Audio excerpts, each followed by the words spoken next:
நினைக்கிறேன் 2009 தொடர்ந்து போயிட்டு இருக்கோம். இப்போ நாங்கள் படிக்கிறப்பெல்லாம் அந்த மாதிரிலாம் உங்களுக்கு இருக்க சௌகரியம் அந்த ஃபெசிலிட்டிஸ் எதுவுமே கிடையாது. இந்த எக்ஸாம் எப்போ வரும் எப்படி வரனே தெரியாது. அந்த பேப்பரில் ஏதாவது போட்டிருப்பாங்க, அந்த கீழே இது போட்டிருப்பாங்க. இன்னும் எத்தனை பேர் நியூஸ் பேப்பர் படிக்காமல் இருக்கீங்க? அவங்க மட்டும் கை தூக்குங்க.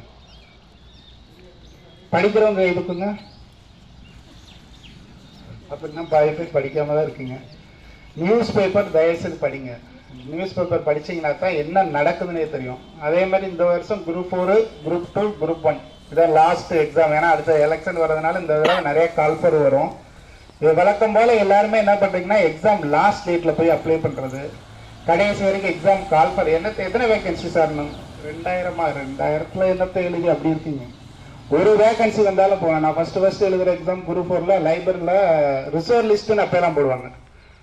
ரிசர்வ் லிஸ்ட்டில் செலக்ட் ஆனேன். அதுக்கப்புறம் பார்த்தீங்கன்னா ஃபயர் ஆஃபீஸர். அதை நான் எழுதுறப்ப 21 பேர் தான் வேக்கன்ட் இருந்துச்சு. அதுக்கப்புறம் 100 ஆச்சு. எக்ஸாம் அது மாதிரி இன்க்ரீஸ் ஆகும். அப்போ எனக்கு 100ல் ஜென்ரல் டைம்லேயே நான் 32 இடத்துல வந்தேன். இது இப்போ என்னோட பேட்ச் மட்டும் இப்போ இங்கெல்லாம் ஃபயர் ஆஃபீஸர் டிஸ்ட்ரிக்ட் லெவலில் இருக்கும். அதுக்கப்புறம் தான் இந்த குரூப் இதில் எழுதி அதுக்கப்புறம் இந்த டெப்டி கலெக்டர் கேடரில் இருக்கும்.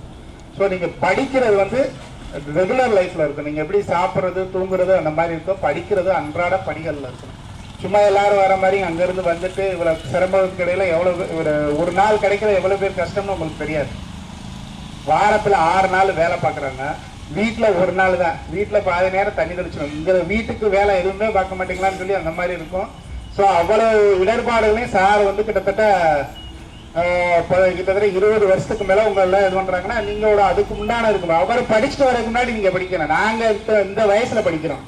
கல்யாணம் ஆகி குழந்தை குட்டி எடுத்து நாங்கள் படிக்கிறோம். உங்களுக்கு இதே லைஃப்ன்றப்ப நீங்கள் படிக்கிறதுக்கு என்ன சிரமம்? அதான முக்கியம். அப்போ நிறைய பேர் என்ன சார் என்னத்தை சார் படிச்சுக்கிட்டு படிக்கணும் சார் நிற்க மாட்டேன்னுதுன்றது. பாட்டெல்லாம் படிக்கிறீங்க, அதெல்லாம் மறக்காமல் இருக்குல்ல. ஸோ டெடிக்கேட்டடாக படிங்க. சப்ஜெக்ட்டு முதல் கொஸ்டின் பேப்பருங்க. எக்ஸாமோட ரொம்ப ரொம்ப முக்கியம் என்னென்னா எக்ஸாம் கால்ஃபர் இந்த டயத்துக்கு அப்ளை பண்ணணும். அப்ளை பண்ணிவிட்டு பிரிண்ட் அவுட் எடுக்கணும். இந்த சார் சொன்ன மாதிரி தான் ஃபஸ்ட்டு ஒருத்தர் இப்போலாம் ஹால் டிக்கெட் இங்கே எதுவும் அப்போலாம் அங்கே நம்ம கலெக்டர் ஆஃபீஸில் தான் ஹால் டிக்கெட் வரலன்னு. அவர் ஸ்க்ரால் பண்ணுறப்ப ஜென்ரல் இங்கிலீஷ் போட்டு போயிட்டார். விழுந்து தமிழ் அட்டை படிச்சுட்டு போயிட்டான். ஹால் டிக்கெட் அதை பார்க்கல. அப்ளிகேஷன் அன்றைக்கி போட்டதோட சரி. அதுக்கப்புறம் பிரிண்ட் எடுத்துன்னு செக் பண்ணல. ஹால் டிக்கெட்டில் ஜென்ரல் இங்கிலீஷ் வந்துச்சு. அங்கே ஹாலில் கதறான். நான் ஜென்ரல் தமிழ் படிச்சிருக்கேன் அப்படின்னா அப்ளிகேஷன் எடுத்து பார்த்தா கடைசியில் அவன் ஜென்ரல் இங்கிலீஷ்னு இருந்தது. நீங்கள் பிரிண்ட் அவுட் இ-சேவை மையத்தில் தான் போய் பண்ணுவீங்க, இல்லை எதுவும் இல்லை. அப்போ அந்த பிரிண்ட் அவுட் எடுத்து பார்க்கணும். உங்கள் பேர், டேட் ஆஃப் பர்த். இதில் பாதி பேர் என்ன கேட்குறாங்கன்னா do you claim age relaxation சொல்லுவாங்க. நோடு கொடுத்துருக்கான். நோடு கொடுத்துட்டா நீங்கள் 32 வயசு இருப்பீங்க. ஜென்ரல் டேனாக உங்களுக்கு எலிஜிபிலிட்டி இல்லாமல் போயிடும். பிசியாக இருந்தாலும் நோன் கொடுத்தீங்கன்னா வராமல் போயிடும். பிசினா ஆமாம் எஸ்ன்னு கொடுத்தீங்கன்னா தான் உங்களுக்கு அந்த 5 வருஷம் 58 வயசு வரைக்கும் எழுதுறதுனா அந்த எஸ்ன்னு ஒவ்வொன்றுலையும் முக்கியம். முதல் என்னன்னா எக்ஸாமுக்கு அப்ளிகேஷன் போடணும். அப்ளிகேஷனே போட மாட்டாங்க பல பேர். சார் கால்ஃபர் போட்டிருந்தாலே நான் படிச்சிருப்பேன்னு வாங்க. ஸோ அந்த மாதிரி பண்ணிட்டு இருக்கீங்க. ரெகுலராக படிக்காதீங்க. இப்போ நார்மலாக இப்போ மனோரமா இயற்புக்கு தமிழில் எத்தனை பேர் வாங்கி வச்சிருக்கீங்க? தமிழில் படிக்கிறாரு தான் தயவுசெய்து. அவர் அரை புக்கு வாங்கியிருப்பார், பாதி வருடத்துக்கு கொடுக்குறாரு. மனோரமா இயற்புக்கு தமிழில் நீங்கள் ஸ்கூல் புக்கு தான். டிஎன்பிசி அட்டை டு அட்டை கரெக்டாக லைனில் ஒவ்வொரு ஈச் லைன் பண்ணி லைன் பார்த்தீங்கன்னா தெரியும். ஒரு கொஸ்டின் ப்ரீவியஸ் கொஸ்டின் பார்த்தீங்கன்னா தெரியும். நீங்கள் பொது தமிழில் மட்டும் 110 கொஸ்டின் வருது. அது எத்தனை பேருக்கு தெரியும் தெரியல. ஜிகேல ஒரு 10 கொஸ்டின் வரும். அது தமிழ் ரிலேட்டடாக தான் வரும். 110 நீங்கள் தமிழில் அது 25 மேக்ஸ் போட்டிங்கன்னா வேலை.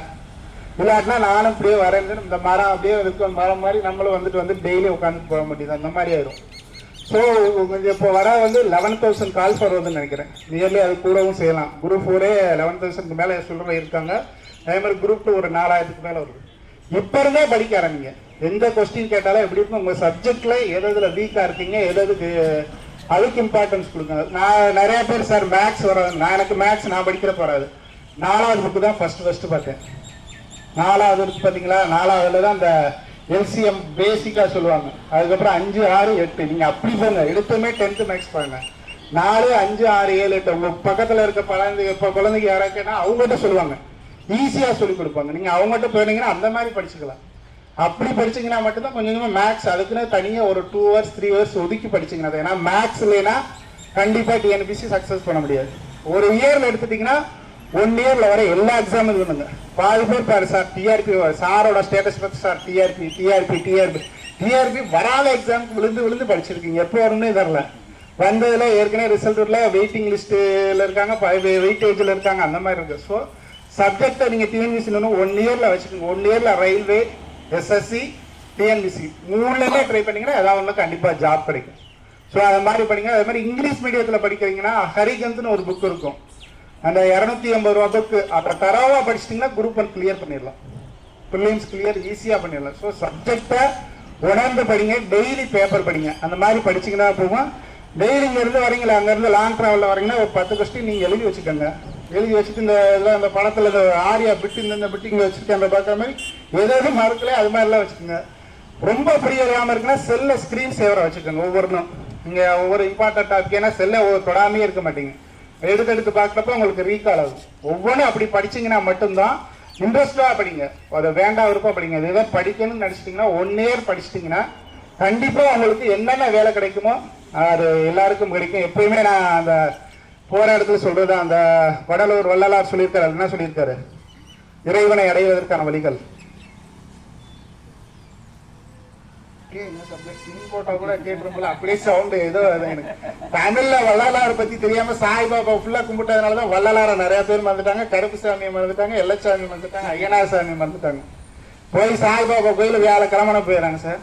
வள்ளலார் அதே இதுதான் பண்ணாரு. வடலூர்ல வள்ளலார் என்ன பண்ணிருக்காரு? அவரோட கோட்பாடு என்ன? இறைவனை அடையிறதுக்கு சத்தமா